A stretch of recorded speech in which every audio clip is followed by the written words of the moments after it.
అందరికీ నమస్కారం. నేను మీ దేవి. ఫ్రెండ్స్, మరొక న్యూస్ స్టోరీతో మీ ముందుకొచ్చేసాను. 'మౌన రాక్షసి' ఒకటవ భాగం. రచయిత స్వర్ణ గారు. అది ఒక చిన్న ఇండిపెండెంట్ హౌస్. ఇంటి చుట్టూ ప్రహరీ గోడ, గుమ్మానికి అటువైపు, ఇటువైపు చిన్న చిన్న పూల మొక్కలు. ఇంటి వెనుక చిన్న గార్డెన్. ఆ గార్డెన్‌లో నుంచి పైన ఉన్న రూమ్ బాల్కనీలోకి వెళ్ళడానికి మెట్లు. ఆ మెట్లకి చెట్లు అడ్డుగా ఉండడం వలన దగ్గరికి వెళ్లి చూస్తే తప్ప అక్కడ స్టెప్స్ ఉన్నాయని ఎవరికీ తెలియదు. ఇక ఇంట్లోకి వెళ్తే చిన్న హాల్, పూజ గది, కిచెన్ ఉన్నాయి.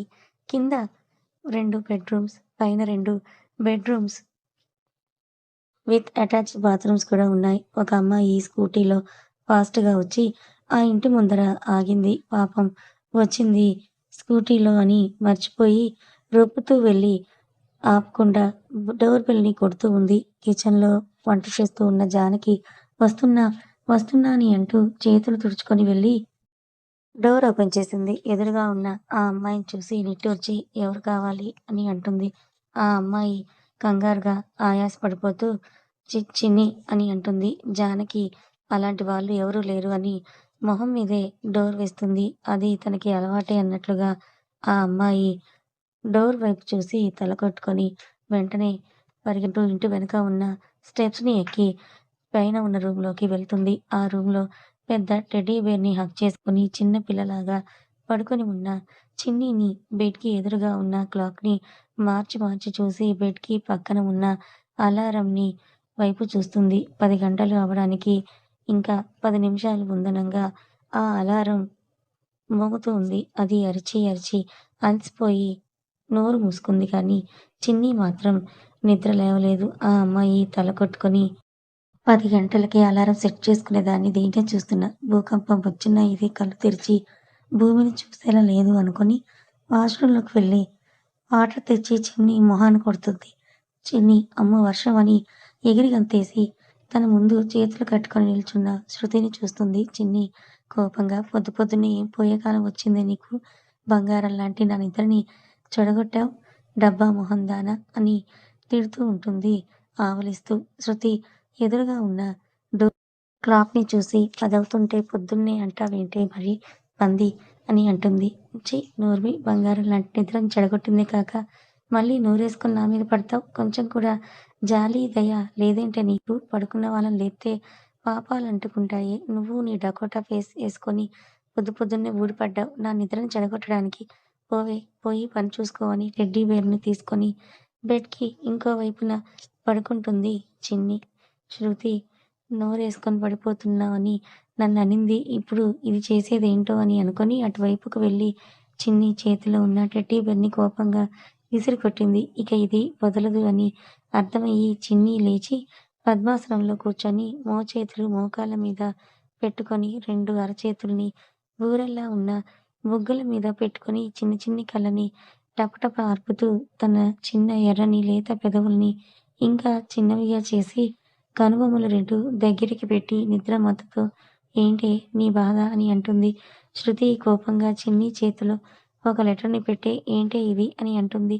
చిన్ని ఆ లెటర్‌ని చూసి ఓహ్! తెలిసిపోయిందా నీకు అని మనసులో అనుకొని పైకి ఏమీ తెలియని దానిలా ఇదా లెటర్ ఇది అడగడానికే నా నిద్రని చెడగొట్టావా? పాపం చుట్టుకుంటుందే నీకు అని అంటుంది. శృతి కోపంగా యాక్ట్ చేయకు చిన్ని. జాబ్‌కి ఎందుకే రిజైన్ చేశావు? చిన్ని నిట్టూరుస్తూ నాకు ఇష్టం లేదు అని అంటుంది. శృతి బెడ్ మీద కూర్చుంటూ నీ కహానీలు ఇంకెవరికైనా చెప్పు. నాకు కాదు.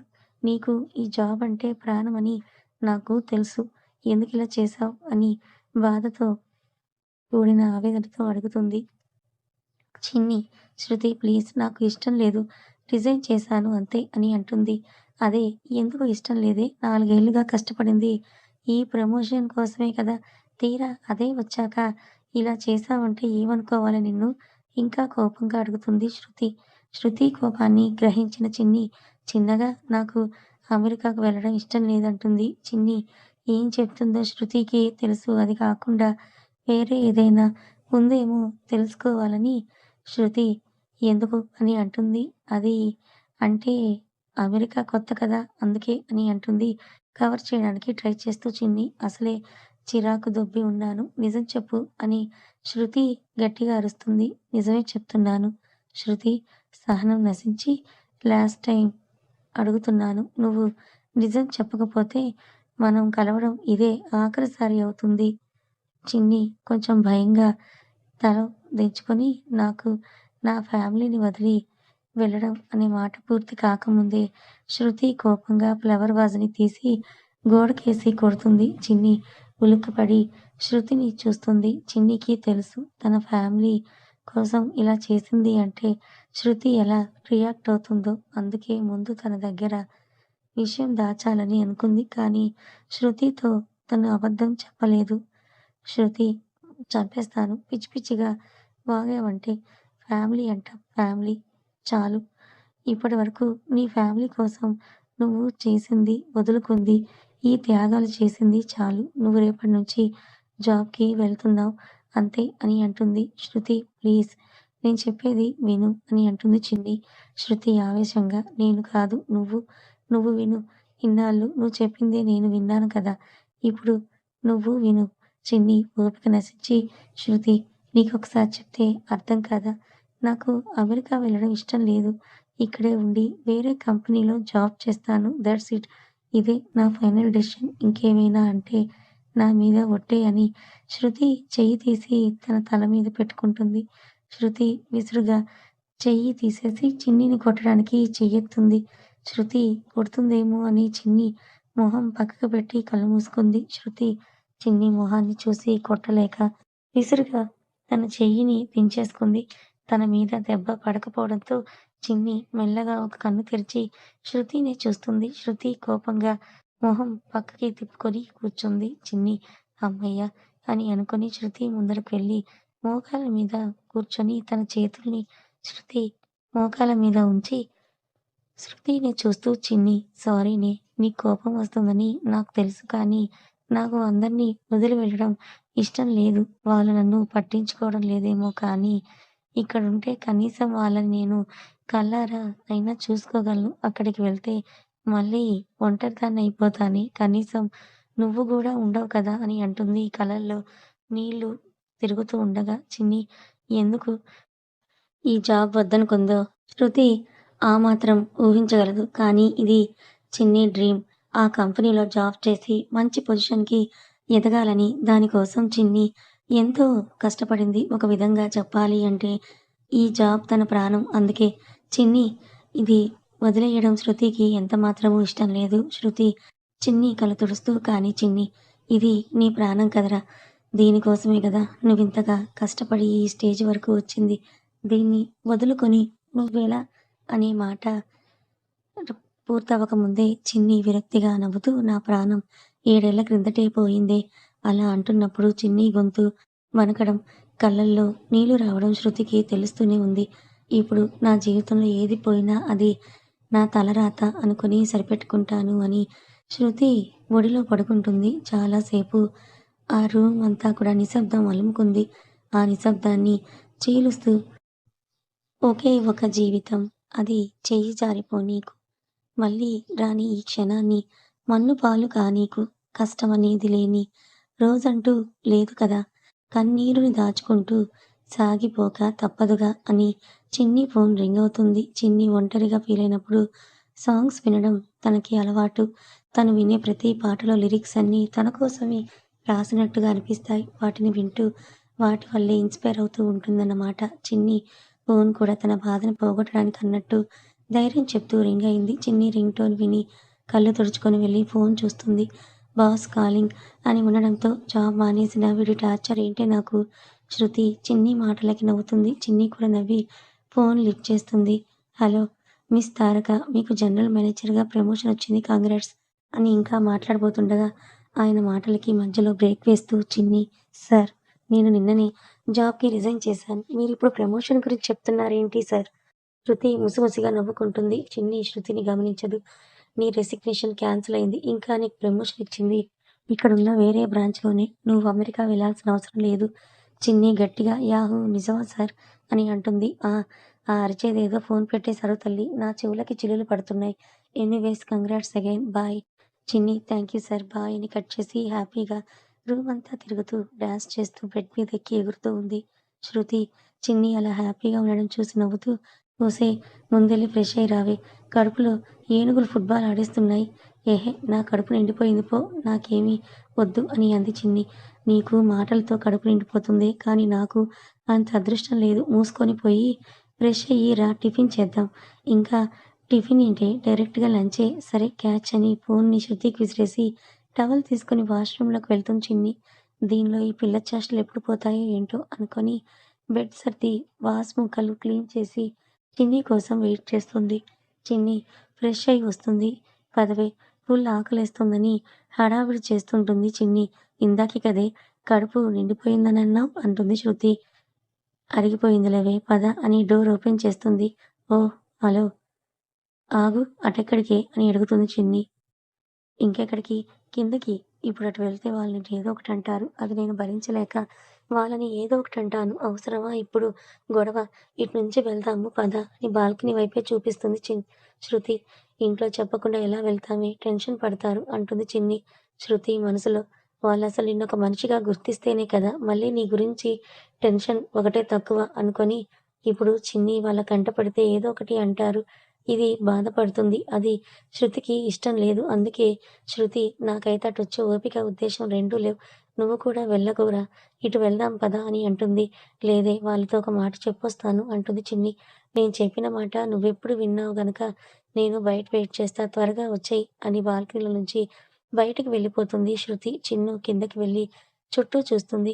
హాల్‌లో సోఫాలో చిన్ని తండ్రి రఘురాం కూర్చొని న్యూస్ పేపర్‌ని చదువుతూ ఉంటాడు. చిన్ని ఈయన బ్యాంకుకి వెళ్ళలేదా అనుకొని ఓహ్! ఈరోజు సండే కదా అనుకుంటుంది. చిన్ని సంతోషంగా ఆయన దగ్గరికి వెళ్లి నాన్న నాకు ప్రమోషన్ వచ్చింది నాన్న అని అంటుంది. రఘురాం చిన్నిని చూసి కోపంగా చేతిలో ఉన్న పేపర్‌ని సోఫాలోకి విసిరికొట్టి జానకి అని అరుస్తారు. ఆయన అరుపులకి చిన్ని ఉలిక్కిపడి ఒక అడుగు వెనక్కేస్తుంది. కిచెన్‌లో ఉన్న జానకి, కింద రూమ్‌లో ఉన్న కార్తీక్, చిన్ని అన్నయ్య ఇద్దరూ పరుగున బయటకు వస్తారు. రఘురాం కోపంగా నీకెన్ని సార్లు చెప్పాను జానకి నాతో మాట్లాడడానికి అర్హత లేని వాళ్ళతో నేను మాట్లాడను అని. ఇలాంటి వాళ్ళని నా కళ్ళ ముందరికి రావద్దు అని చెప్పమన్నానా? నాకు వాళ్ళకి ఎలాంటి సంబంధం లేదని గట్టిగా చెప్పు. మళ్ళీ ఇలాంటివి చేస్తే నేను సహించను అని చెప్పు అని కోపంగా తన రూమ్‌లోకి వెళ్ళిపోతారు. జానకి కోపంగా చిన్నిని తన వైపుకు తిప్పుకొని ఛీ! సిగ్గులేదా నీకు? ఎన్ని సార్లు చెప్పాలి మా కళ్ళకి కనపడొద్దని? నీ మొహం చూడాలంటేనే అసహ్యం వేస్తోంది. శనిలా దాపురించావు కదే మాకు. ఏదో మా కడుపున పుట్టావు కాబట్టి ఈ ఇంట్లో ఉండనిస్తున్నాం. అంత మాత్రాన ఇంకా అంతా నాదే అని పూసుకున్నావు. ఈసారి మాటలతో కాదు చేతలతో చెప్పాల్సొస్తుంది జాగ్రత్త అని విసురుగా కిచెన్‌లోకి వెళ్ళిపోతుంది చిన్ని. కళ్ళనీళ్లతో ఆవిడ వెళ్ళిన వైపే చూస్తూ ఉంటుంది. కార్తీక్ ఇన్ని మాటలన్నా ఇంకా సిగ్గు లేకుండా అలా నిలబడ్డావేంటి? పో ఇక్కడి నుంచి అని అరుస్తాడు. చిన్ని కార్తీక్‌ని చూసి వెళ్ళడానికి వెనక్కి తిరుగుతుంది. బయట శృతి తనని చూస్తే వీళ్ళతో గొడవ పడుతుందని కళ్ళు తుడుచుకొని, మనసుకు సర్ది చెప్పుకొని, మొహంలో నవ్వుని పులుముకొని, హుషారు అప్పు తెచ్చుకొని బయటికి వెళ్లి బండి ఎక్కుతుంది. చిన్ని రావడం లేట్ అయినప్పుడే శృతికి అర్థమయింది. ఇంట్లో వాళ్ళు తనని ఏదో ఒకటి అంటుంటారని. ఇప్పుడు చిన్ని మొహం చూశాక శృతికి వాళ్ళ మీదున్న కోపం రెట్టింపయింది. కానీ చిన్ని ముందు వాళ్ళని ఏం అనలేక కంట్రోల్ చేసుకుంది. బైక్ స్టార్ట్ చేస్తుంది. అవునే రిజైన్ చేశాక నా ప్రమోషన్ బ్రాంచ్ మార్చడం ఏంటే? అని అడుగుతుంది చిన్ని. బాబోయ్! తిరిగి డౌటొచ్చేసిందనుకోని ఏమో లేవే మనకెందుకు ముందు చెప్పు. నీకు కావాల్సింది అదే కదా!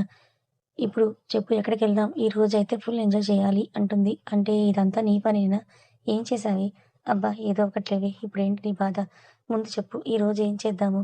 దొంగ మొహం దాన అన్నీ తెలిసి మళ్ళీ నా మీదే ఎగిరావు అని తల మీద మొట్టింది చిన్ని. అబ్బా! వదిలేవే. నిన్ను నాకు దూరంగా ఎలా వెళ్ళనిస్తాను? సరే ఇప్పుడు చెప్పు ఎక్కడికెళ్దాం? అడుగుతుంది శృతి. రాక్షసివే ఏదైనా చేస్తావు నా కోసం అనుకోని ముందేదైనా రెస్టారెంట్‌కి పోనీ ఆకలి దంచేస్తోందనింది. తినాలని లేకపోయినా శృతిని బాధ పెట్టడం ఇష్టం లేక శృతి ఒక రెస్టారెంట్ ముందు ఆపి ఇద్దరు ఆర్డర్ ఫుడ్ ఇస్తారు. శృతి చుట్టూ చూసి చిన్ని అని మెల్లిగా పిలుస్తుంది. ఫోన్‌లో లీనమైపోయి ఉన్న చిన్ని తలెత్తకుండానే ఏంటి అంటుంది. అబ్బా! ఒకసారి చుట్టూ చూడవే అని అంటుంది. ఎందుకే అని తలెత్తి శృతిని చూస్తుంది. నన్ను కాదు చుట్టూ ఉన్నవాళ్ళని చూడు అందరూ నీకు సైట్ కొడుతున్నారని కన్ను కొడుతూ చెప్తుంది శృతి. ఛీ నోర్మి వాళ్ళేదో నార్మల్‌గా చూస్తున్నారు. పిచ్చి పిచ్చిగా వాగావంటే పళ్ళు రాలకొడతా అని అంటుంది చిన్ని. ఇది మారదు అనుకోని ఆర్డర్ వస్తే తినేసి అక్కడి నుంచి మూవీకి వెళ్ళి, ఆ తర్వాత వాళ్ళిద్దరికి ఎంతో ఇష్టమైన పార్క్‌కి వెళ్ళి, అక్కడ కొంచెం సేపు టైమ్ స్పెండ్ చేస్తారు. శృతి చిన్నిని వాళ్ళ ఇంటి దగ్గర దింపి, చిన్నికి ఒక పార్సెల్ ఇస్తుంది. ఏంటే ఇది? అంటుంది చిన్ని. మీ ఇంట్లో వాళ్ళు ఎలాగో నీకు గడ్డి పెట్టరు కదా! తినేసి పడుకో బాయ్ అని చెప్పి ఇంటికి వెళ్తుంది శృతి. చిన్ని చేతిలో చూసుకొని నవ్వి రూమ్‌లోకి వెళ్ళి తింటూ పాటలు వింటుంది. తినేసి బెడ్ మీద పడుకుందో లేదో గతం తాలూకు జ్ఞాపకాలన్నీ చుట్టుముట్టి ఊపిరాడకుండా చేశాయి. అన్నీ తలుచుకొని ఏడుస్తూ ఎప్పటికో నిద్రపోతుంది చిన్ని. అది ఒక పెద్ద ఇల్లు. ఇంటి ముందు అటువైపు, ఇటువైపు పెద్ద గార్డెన్ లాంటి ప్లేస్. ఒకవైపు పార్కింగ్ ప్లేస్. అక్కడ అన్ని లేటెస్ట్ కార్స్, బైక్స్ పార్క్ చేసున్నాయి. ఇంటి గుమ్మం దగ్గర అటువైపు, ఇటువైపు 2 పూల కుండీలు. ఇంట్లోకి వెళ్తే పెద్ద హాల్, పెద్ద డైనింగ్ రూమ్, పెద్ద కిచెన్, పూజ గది. హాల్‌లో నుంచి పై ఫ్లోర్‌కి వెళ్ళడానికి స్టెప్స్. కింద మొత్తం 3 బెడ్‌రూమ్స్. పైన 6 రూమ్స్ ఉంటాయి. అన్ని రూమ్స్‌కి attached bathrooms and balcony. Lawn అక్కడ కూర్చోడానికి చైర్స్ అండ్ స్విమ్మింగ్ పూల్. అక్కడక్కడ పడుకోవడానికి, కూర్చోడానికి బెడ్స్, చైర్స్ అన్నీ అరేంజ్ చేసున్నాయి. అంత పెద్ద ఇంట్లో ఉండేది నలుగురే. ముందు మనం పైన ఉన్న ఒక రూమ్‌లోకి వెళ్దాం. ఒక అమ్మాయి తెల్లారి 9 అవుతున్నా దుప్పటి ముసుగు తన్ని పడుకున్న అతన్ని లేపుదామని దాదాపు అరగంట నుంచి ట్రై చేస్తోంది. బుజ్జి 10 నిమిషాలే అంటూ అరగంట నుంచి పడుకునే ఉన్నాడు. మన బుజ్జికి విసుగొచ్చి బకెట్ వాటర్ తెచ్చి కుమ్మరించింది. అతను లేచి కోపంగా ఆగవే చచ్చావు నా చేతిలో అని బుజ్జి వెంట పరిగెడతాడు. బుజ్జి అతన్ని వెక్కిరిస్తూ కిందకి పరిగెత్తింది. నాన్న నాన్న వీడు కొడుతున్నాడంటూ బుజ్జి వెళ్లి ఆనంద్ వెనక దాక్కుంది. ఆనంద్ అబ్బబ్బా! లేచిన వెంటనే దాంతో ఏంట్రా నీకు? పోయి ఫ్రెష్ అయ్యి రా పో అని అంటాడు. అవని కిచెన్‌లో నుంచి వస్తూ ఏంటే పొద్దు పొద్దున్నే తండ్రి కూతుళ్ళు నా కొడుకు మీద పడ్డారు అని అంటుంది. అమ్మా అవని పొద్దున్నే ఏంటి తల్లి 9 అవుతోంది. అరగంట నుంచి లేపుతుంటే చలనం లేకుండా అడ్డంగా పడుకున్నాడు. అవని బుజ్జి తల మీద టపీ టపీమని 2 పీకి వాడు ఒక్క సండే రోజే మాత్రమే లేట్‌గా లేస్తాడే. నువ్వు వారానికి 6 రోజులు లేట్‌గానే లేస్తావు. మరి దాని సంగతేంటి? అని అంటుంది. బుజ్జి ఆనంద్ భుజం మీద మోచేయి ఉంచి బాబోయ్ నాన్న మీ ఆవిడ లాజిక్‌లు మాట్లాడేస్తోంది. అర్జెంట్‌గా అమ్మని మార్చేయాలి అని అంటుంది. అవును తల్లి మార్చేద్దాం అంటారు ఆనంద్. ఆ! మార్చేయండి. రేయ్ అభి లాయర్‌కి ఫోన్ చెయ్యరా! మనమే వీళ్ళకి విడాకులిచ్చేద్దాం అని అంటుంది. అవునమ్మా! తగ్గేదే లేదు. నువ్వు అదే మాట మీదుండు అని అంటాడు అభి. రేయ్! మీ అమ్మ నేను లేకుండా బ్రతకలేదురా అంటారు ఆనంద్. అచ్చా! అవునా అమ్మా! అదంతా మీ నాన్న ఊహ అంటుంది అవని. ఆనంద్ చిన్నగా అంటే నేనే మీ అమ్మ లేకుండా బ్రతకలేననుకో అని అంటాడు. అభి, అవని ఆహా! అని సాగదీస్తారు. బుజ్జి మోచేతిని అభి మీదకి షిఫ్ట్ చేసి నాన్న నా పరువంతా తీసేశావని తల కొట్టుకుంటుంది. ఆనంద్ తప్పదురా బంగారం. అక్కడ లేడీస్ కాంప్రమైజ్ అవ్వాల్సిందే అని చేతులెత్తేస్తాడు. రేయ్ అన్నయ్య! అలా అయితే నువ్వు నాన్న నుంచి చాలా నేర్చుకోవాలిరోయ్! రేపు నా వదిన దగ్గర బెండవ్వాలిగా. అభి ఆ మాట వినగానే కొంచెం డల్లయి వెంటనే తేరుకొని బుజ్జి చెవి మెలిపెట్టి నీకు అల్లరి బాగా ఎక్కువయిందే అని అంటాడు. సారీ నొప్పెడుతోంది వదిలేయరా అంటూ పప్పీ ఫేస్ పెట్టుకొని అడుగుతుంది బుజ్జి. రేయ్ దాన్ని వదిలి ముందు వెళ్లి ఫ్రెష్ అయ్యి రారా టిఫిన్ చేద్దువు గాని అంటుంది అవని. ఆ! ఆకలేస్తోందన్నయ్య వెళ్ళు ప్లీజ్ అంటుంది బుజ్జి. అభి నవ్వి బుజ్జి తల మీద మొట్టి ఫ్రెష్ అవ్వడానికి వెళ్తాడు. అభి ఫ్రెష్ అయ్యి వచ్చి టిఫిన్ చేసి బయటికి వెళ్తాడు. మనసు బాగోలేక ఈవినింగ్ వరకు బయట తిరిగేసి ఇంటికి వచ్చి డిన్నర్ చేసి రూమ్‌కి వెళ్ళాడు. రూమ్‌కి వెళ్లి తన రూమ్‌లో ఉన్న సీక్రెట్ రూమ్‌కి వెళ్లి అక్కడ బెడ్ మీద కూర్చొని ఆ రూమ్‌తో పాటు తన మనసు నిండా నిండిపోయిన తారని తలుచుకుంటూ అక్కడే ఎంతసేపు గడిపాడో తనకే తెలియదు. అభి ఎక్కడున్నావు తార? ఎలా ఉన్నావు? ఎక్కడని వెతకాలి నిన్ను? 7 ఏళ్ల నుంచి పిచ్చివాడిలా వెతుకుతున్నాను. కానీ నిన్ను మాత్రం చేరుకోలేకపోతున్నాను. నిన్ను కలవడం ఎలానే నేను మళ్ళీ నీ జీవితంలోకొస్తే నన్ను యాక్సెప్ట్ చేస్తావా? తెలీదు. కానీ ఈ జీవితంలో నిన్ను తప్ప ఇంకెవ్వరిని అంగీకరించలేనే. ఎక్కడున్నావే అని తారని తలుచుకుంటూ ఎప్పటికో రూమ్‌లోకొచ్చి నిద్రపోతాడు అభి. అది ఒక అపార్ట్‌మెంట్. పగలంతా ఫ్రెండ్స్‌తో కలిసి తిరిగి రాత్రి మందు కొడుతూ తన ఎదురుగా ఉన్న టీవీలో తార పిక్స్‌ని మార్చి మార్చి చూస్తున్నాడు గోపాల్. అప్పటికంటే ఇప్పుడు ఇంకా భలే ఉన్నావే. చూస్తుంటేనే మూడొచ్చేస్తుంది. ఎప్పటికైనా నువ్వు నాకే సొంతమవ్వాలి. అది 7 ఏళ్ల కిందటే నీ నుదుటన నేను రాసేశాను. దాన్ని మార్చడం ఎవరి వల్లా కాదు. ఆఖరికి ఆ అభిమన్యు వల్ల కూడా కాదు అని నవ్వుతూ మిగిలిన మందును కూడా తాగి అక్కడే పడిపోతాడు. కథ ఇంకా ఉంది. మరి అభి వెతుకుతున్న ఆ తారక ఎవరు? మరి ఇంకో వ్యక్తి గూడా ఆ తారక కోసం ఎదురు చూస్తున్నాడు కదా! మరి అసలు వీళ్ళు వెతుకుతున్న ఈ తారక ఎవరు? మరోపక్క చిన్ని ఎందుకు తనింట్లోనే ఒక అనామకురాలిగా, అనాథగా అందరి అసహ్యాల మధ్య బ్రతుకుతోంది? అసలు చిన్ని గతంలో ఏం జరిగింది? చిన్నీని వాళ్ళందరూ ఎందుకంత అసహించుకుంటున్నారు? తెలుసుకోవాలనుకుంటే మన ఛానల్‌ని ఫాలో అవ్వండి. కథ నచ్చితే తప్పకుండా లైక్ చేయండి. ఇలాంటి మరిన్ని మంచి కథల కోసం మన ఛానల్ని సబ్స్క్రైబ్ చేసుకోండి. న్యూ స్టోరీ కాబట్టి హైప్ ఇవ్వండి. Thank you so much.